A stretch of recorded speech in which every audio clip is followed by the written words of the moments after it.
வணக்கம். இப்போ நம்ம ஒரு ஃபோட்டோவில் பேக்ரவுண்டை எப்படி சேஞ்ச் பண்ணுறது, அந்த பேக்ரவுண்டு கலரை எப்படி சேஞ்ச் பண்ணுறது அப்படின்னு பார்ப்போம்.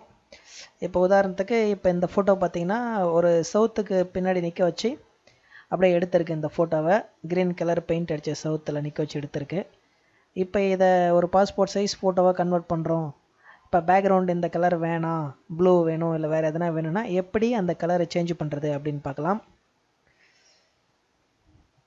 இப்போ நான் ஃபோட்டோஷாப் ஓப்பன் பண்ணிக்கிறேன். ஓப்பன் பண்ணிக்கிட்டு நேராக ஃபைலில் போயிட்டு அந்த பிக்சரை இங்கே ஓப்பன் பண்ணிக்கிறேன் நான்.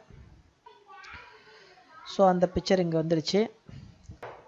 இப்போ இந்த ஃபோட்டோ பாஸ்போர்ட் சைஸுக்கு வேணும் அப்படின்னா கூட நீங்கள் கிராப்பில் போயிட்டு இங்கே 1.5 இன்ச் இங்கே 2.5 இன்ச் வச்சு என்ட்ரு கொடுத்தீங்கன்னா இந்த மாதிரி வந்துடும் உங்களுக்கு.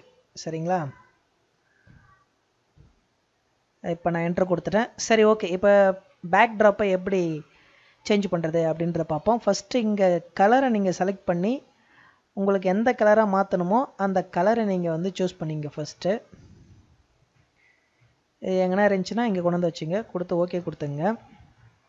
இப்போ என்ன பண்ணோம், இங்கே பாருங்கள் குயிக் செலெக்ஷன் டூல் இருக்கும், அதை கிளிக் பண்ணிக்கோங்க.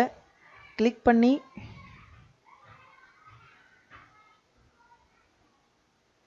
ஜஸ்ட் இப்படி இழுத்திங்கன்னா போதும். மவுஸை கிளிக் பண்ணி இழுத்திங்கனாவே அது இந்த வெளிப்பக்கம் இருக்கிற கலர் எல்லாமே செலக்ட் ஆகிடும். செலக்ட் ஆனதுக்கப்புறம் நீங்கள் அப்படியே கீழே வாங்க. இங்கே பாருங்கள் ப்ரஷ் இருக்குது இல்லையா, இந்த ப்ரஷ்ஷை செலக்ட் பண்ணிக்கங்க. ப்ரஷ்ஷில் சைஸ் இன்க்ரீஸ் பண்ணோம் அப்படின்னா சைஸை கூட நீங்கள் இன்க்ரீஸ் பண்ணிக்கலாம். இப்போ நீங்கள் சூஸ் பண்ண ப்ரஷ் வந்து இந்த கலரில் தான் இருக்கும். ஸோ இப்போ நீங்கள் இதை வந்து அப்படியே கலரை அடிக்கலாம். இப்போ நீங்கள் ஃபோட்டோ மேலேயும் அடிக்கலாம்.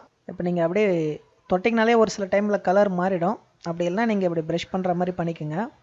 ஃபோட்டோ மேலேயும் நீங்கள் எடுக்கலாம், ஏன்னா ஃபோட்டோ மேலே எந்த கலரும் ஒட்டாது. ஏன்னா ஃபோட்டோவை நம்ம செலக்ட் பண்ணல, செலக்ட் பண்ணிக்கிற இடம் மட்டும்தான் நம்மளுக்கு கலர் மாறும். ஓகே, எல்லாம் அப்படி பண்ணிட்டீங்களா பார்த்துங்க.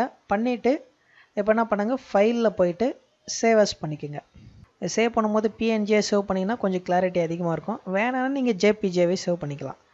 இப்போ சேவ் கொடுத்துருங்க. கம்ப்ரெஷன் நன் ஃபாஸ்ட்டு கொடுத்து ஓகே கொடுத்துங்க. அவ்வளோதான். இப்போ நம்ம சேவ் பண்ணிட்டோம். சேவ் பண்ண இமேஜை போய் பார்ப்போம்.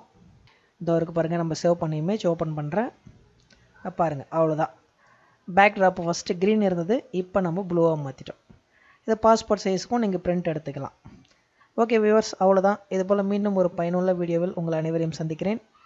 Until this is Ramji, take care, bye bye.